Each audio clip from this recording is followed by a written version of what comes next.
हम एक ऐसे दौर की बात कर रहे हैं जहां हुक्मरानी की सरहदें सिर्फ जमीन या इंसानों तक महदूद नहीं थीं।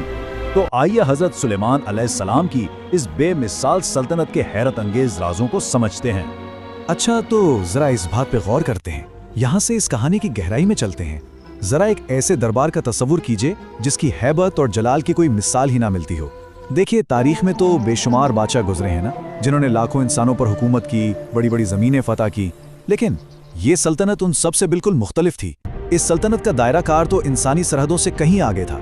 हम यहाँ एक ऐसे बादशाह का जिक्र कर रहे हैं जिसके अहकामात के आगे सिर्फ इंसान ही नहीं बल्कि कायनात की अनसुनी अनदेखी कुव्वतें यानी जिन्नात, हवाएं और यहाँ तक के परिंदे भी अपना सर झुकाते थे। ऐसी बेमिसाल ताकत जो तारीख में फिर कभी किसी को अता नहीं की गई। पहला हिस्सा, एक अजीम सल्तनत और ऐसी बेमिसाल बादशाहत जो सुनने वालों को शजदर कर दे। दूसरा हिस्सा, हजरत दाऊद अलैहिस्सलाम के बाद एक नई और बहुत ही अहम जिम्मेदारी का आगाज। अब इस वाक़ये के सफ़र को ज़रा तरतीब से देखते हैं। सबसे पहले हज़रत दाऊद अलैहिस्सलाम का वो शानदार दौर था जहाँ इंसाफ की मजबूत बुनियादें रखी गईं। फिर वो वक्त आया जब उनका विसाल हुआ। ये एक बेहद संजीदा और गमगीन लम्हा था, और उसके फ़ौरन बाद तीसरे मरहले में ये भारी ताज और अजीम जिम्मेदारी हज़रत सुलेमान अलैहिस्सलाम को सौंप दी गई। यानी ये सिर्फ इक़्तिदार का मिलना नहीं था, ये एक बाप के जाने के बाद बेटे के कांधों पर पूरी उम्मत और एक वसीओ अरीज सल्तनत का बोझ आना था। इस दरबार की फ़िज़ा को हम बखूबी महसूस कर सकते हैं, जहाँ एक नौजवान बादशाह इस कदर अजीम मनसब को संभाल रहा है। तो यहाँ सबसे अहम बात यह है कि ये सारी शान व शौकत, ये इख्तियार सिर्फ किसी दुनियावी लज्जत के लिए बिल्कुल नहीं था। यहाँ आके इस कहानी का रुख बिल्कुल बदल जाता है। ये इख्तिदार कोई आम इनाम नहीं था, बल्कि ये एक बहुत कठिन इम्तिहान था। देखिए, जब अल्लाह ताला अपने किसी ख़ास बंदे को बेपनाह ताकत अता करता है ना, तो उसके साथ एक बहुत बड़ी रूहानी और इखलाकी आजमाइश भी जुड़ी होती है। ये जुमला हमें याद दिलाता है कि इख्तिदार दरअसल एक बहुत बड़ा बोझ है जिसका हिसाब देना पड़ता है। तीसरा हिस्सा, हवा और परिंदों पर हुक्म और वो माफूकुल फितरत ताकतें जो अक्ल को दंग कर दें। अब जो बात यहाँ सबसे ज़्यादा दिलचस्प है वो ये कि ताकत का ये पैमाना देखिए। सबसे पहले इंसान आते हैं जो ज़ाहिर है एक रिवायती बादशाहत का हिस्सा होते हैं, लेकिन फिर जिन्नात का जिक्र आता है, वो ताकतवर मखलूक जो आम इंसानों की नज़रों से ओझल है, वो भी इस दरबार की पाबंद थी।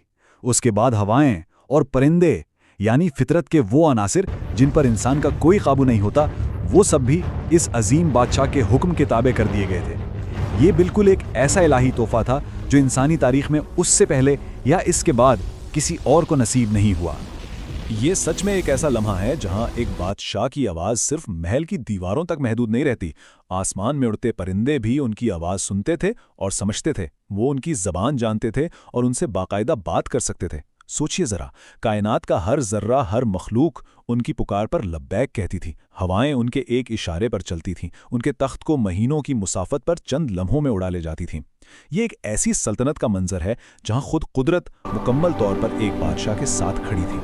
चौथा हिस्सा, ताकत और जिम्मेदारी, एक बहुत ही अहम इखलाकी और रूहानी सबक। और ये चीज़ बहुत खूबसूरती से वाज़े करती है कि किस तरह बेपनाह ताकत और उसके मकासद को एक साथ जोड़ा गया था।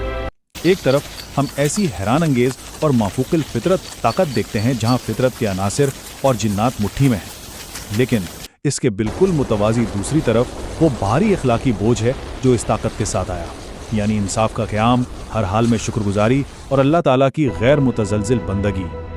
ये हकीकत इस बात को बिल्कुल साफ करती है कि सच्चा इख्तियार और असल इख्तिदार उसी वक्त कायम रहता है जब उसे मुकम्मल रूहानी और इखलाकी जिम्मेदारी के साथ इस्तेमाल किया जाए।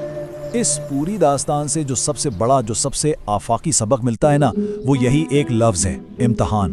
ज़िंदगी में मिलने वाली कोई भी बड़ी कामयाबी, कोई भी इख्तियार या रुतबा कभी भी सिर्फ एक ऐश या हक नहीं होता। ये दरअसल किरदार की एक बहुत सख्त आजमाइश होती है। ये इस बात का इम्तहान होता है कि क्या इतनी बड़ी ताकत मिलने के बाद भी आजिज़ी कायम रह सकती है, क्या इंसाफ हो सकता है, और सबसे बढ़कर क्या अपने खालिक का शुक्र अदा किया जा सकता है। हज़रत सुलेमान अलैहिस्सलाम की ये अज़ीमुश्शान ज़िंदगी हमें यही सिखाती है कि ताकत जितनी बड़ी होगी, आजिज़ी और शुक्र का तकाजा भी उतना ही ज़्यादा होगा। पांचवा हिस्सा, एक हैरान कुन राज और एक ऐसा अनदेखा वाक़या जो सब बदलने वाला था। चलिए आगे बढ़ते हैं और देखते हैं कि ये कहानी आगे क्या रुख लेती है।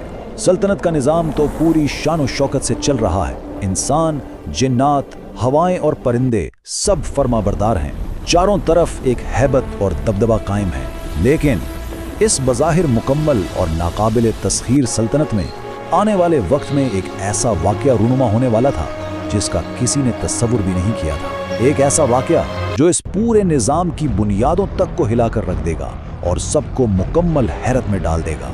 और यहीं पर आकर एक सवाल ज़हनों में पूरी शिद्दत से गूंजने लगता है कि आखिर वो राज क्या था? वो कौन सा ऐसा वाक़या था जिसने इस अजीमुल शान सल्तनत के वासियों और पूरी दुनिया को एक गहरी सोच और हैरत में मुब्तला कर दिया? ये सवाल अनदेखे हक़ाइक़ के बारे में मज़ीद जानने का तजस्सुस पैदा करता है। इस दास्तान का अगला हिस्सा क्या होगा? कौन सा राज है जो बेनकाब होने वाला है? इसी गहरे तजस्सुस और सवाल के साथ हमारा आज का ये तज्ज़िया अपने इख्तिताम को पहुंचता है। अगली बार यकीनन इसी हैरत अंगेज राज से पर्दा उठेगा।